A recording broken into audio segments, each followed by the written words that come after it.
വിഴിഞ്ഞം തീരദേശ പദ്ധതിയിൽ സതീശനെ തഴഞ്ഞതുമായി ബന്ധപ്പെട്ടും വിഴിഞ്ഞം പദ്ധതി കൊണ്ടുവരാൻ കാരണക്കാരായവരും അതിന് ചുക്കാൻ പിടിച്ചതും കോൺഗ്രസുകാരാണ് എന്നുമുള്ള ശക്തമായ ആരോപണങ്ങളും അത് പുറത്തു വരാതിരിക്കാനാണ് സതീശനെ തഴഞ്ഞതെന്നുള്ള രമേശ് ചെന്നിത്തലയുടെ വാദഗതികളുമൊക്കെ അട്ടപ്പടലം തള്ളിക്കളഞ്ഞുകൊണ്ട് ശശി തരൂർ രംഗത്ത്. ശരിക്കും പേരിൽ ശശിയുള്ളത് ശശി തരൂരിനാണെങ്കിലും ശശി തരൂർ എപ്പോഴും കോൺഗ്രസുകാരെയാണ് ശശിയാക്കുന്നത് പതിവ്. ഇന്നലെ മോദി സർക്കാരിനെ പ്രകീർത്തിച്ചുകൊണ്ടായിരുന്നു ശശി തരൂർ രംഗത്ത് വന്നത്.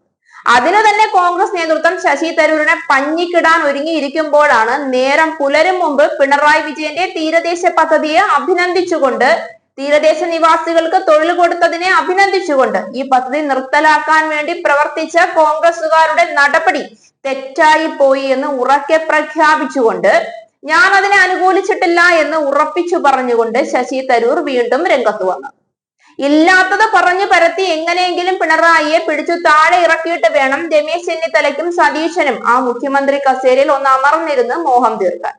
അതിനുവേണ്ടി രാവിലെ മുതൽ രാത്രി വരെ അഹോരാത്രം ഉറക്കമിളച്ച് പിണറായിയുടെ ഓരോ നീക്കങ്ങളും CCTVയെക്കാളും വ്യക്തതയോടുകൂടി നിരീക്ഷിക്കുകയാണ് കോൺഗ്രസ് നേതൃത്വം മുഴുവൻ.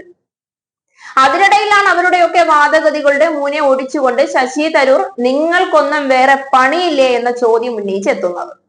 വിഴിഞ്ഞം പദ്ധതിയുടെ ഓപ്പറേറ്ററായി കണ്ട പെൺകുട്ടി അവിടെ തന്നെ ജനിച്ചു വളർന്ന് പഠിച്ച് ഈ രംഗത്തേക്ക് എത്തിയതാണെന്നും അതിന് സാധ്യതയുണ്ടായത് വിഴിഞ്ഞം പദ്ധതി നിലവിൽ വന്നതുകൊണ്ടാണെന്നും 5 വർഷം മുൻപ് വരെ വിഴിഞ്ഞത്ത് ഇങ്ങനെ ഒരു ജോലി സാധ്യത ഉണ്ടായിരുന്നില്ല, ഇപ്പോൾ അത് ഉണ്ടായത് ഈ പദ്ധതി വന്നതുകൊണ്ടല്ലേ, അത് നിർത്തിവെക്കണമെന്ന് പറഞ്ഞ കോൺഗ്രസുകാരുടെ വാദഗതികൾ തീർത്തും തെറ്റായിരുന്നു എന്നൊക്കെയാണ് മാധ്യമങ്ങളോട് തരൂർ ഇന്ന് പ്രതികരിച്ചത്.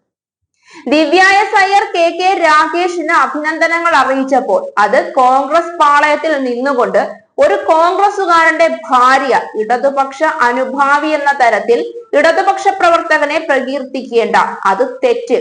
അവരുടെ തൊഴിലിലെ നിയമങ്ങളും മാമൂലുകളും പറഞ്ഞുകൊണ്ട് ഞങ്ങൾ ഇതിനെ എതിർക്കും, ഞങ്ങൾ എന്ത് അസഭ്യവും പറയും എന്ന് പറഞ്ഞ കോൺഗ്രസുകാർ ശശി തരൂർ എന്ന സ്വന്തം നേതാവ് പിണറായിയെയും മോദിയെയും ഇങ്ങോട്ടും അങ്ങോട്ടും നടന്ന് പ്രകീർത്തിക്കുമ്പോൾ കോൺഗ്രസുകാർക്ക് ഉത്തരമില്ല. തരൂരിനോട് കളിച്ചാൽ നല്ല പണി കിട്ടുമെന്ന് കോൺഗ്രസുകാർക്ക് നല്ല ബോധ്യമുണ്ട്. ചുക്കിനും ചുണ്ണാമ്പിനും കൊള്ളാത്ത കോൺഗ്രസ് പാർട്ടി വിട്ട് ഇറങ്ങിച്ചെന്നാൽ തരൂരിനെ താലം കൊടുത്തു സ്വീകരിക്കാൻ ഇടതുപക്ഷവും BJPയും തയ്യാറുമാണ്. ആ സാഹചര്യത്തിൽ ഇനി അങ്ങനെ ഒരു നാണക്കേട് കൂടി ഉണ്ടാക്കേണ്ട എന്ന് കരുതിയിട്ടാണ് കോൺഗ്രസുകാർ മിണ്ടാതിരിക്കുന്നത്. ഞങ്ങൾക്കിടയിൽ ഒരു അഭിപ്രായ വ്യത്യാസവും ഇല്ല, ഞങ്ങൾ തമ്മിൽ തല്ലുന്നില്ല, ഒരുമിച്ച് ഐക്യത്തോടെ മുന്നോട്ട് പോവുകയാണെന്ന് പറയുമ്പോഴും ഒളിഞ്ഞും തെളിഞ്ഞും കോൺഗ്രസിനുള്ളിൽ ഇതൊക്കെ തന്നെയാണ് നടക്കുന്നത്. ഓഖി ദുരന്തവും കല്ല് കിട്ടാനുള്ള ബുദ്ധിമുട്ടും ഒക്കെ കാരണം വിഴിഞ്ഞം പദ്ധതി അല്ലെങ്കിൽ തന്നെ കുറച്ച് മന്ദഗതിയിലായിരുന്നു നടന്നു വന്നത്. അത് പിന്നെയും നിർത്തിവെക്കണമെന്നുള്ള ആവശ്യം ഉന്നയിച്ചപ്പോൾ അതിനെ അംഗീകരിക്കാൻ എനിക്ക് കഴിഞ്ഞില്ല.